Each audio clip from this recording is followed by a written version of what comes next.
Un missile comme symbole de la lutte du Hamas contre Israël, une démonstration de force des services de sécurité du mouvement islamiste palestinien. Gaza se prépare à recevoir son héros. Khaled Meshal revient en territoire palestinien pour la première fois depuis l'âge de 11 ans.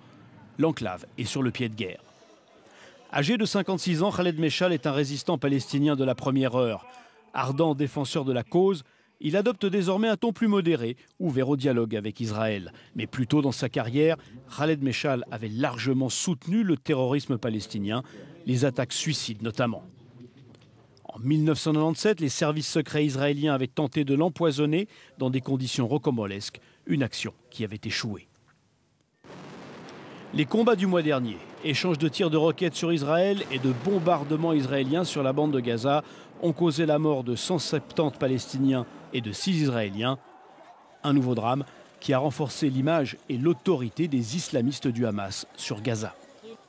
Avec ce renforcement du Hamas, se joue à moyen terme l'avenir du peuple palestinien.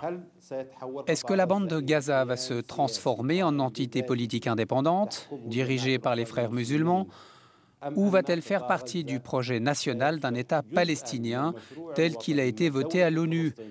C'est la question qui inquiète en ce moment les Palestiniens.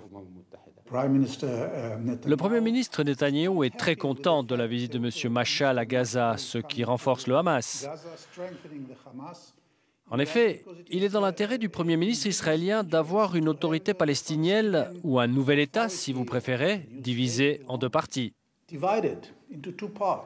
La visite de l'ex-ennemi public numéro 1 d'Israël, en rendant la situation politique plus complexe, devrait favoriser le statu quo dans la région.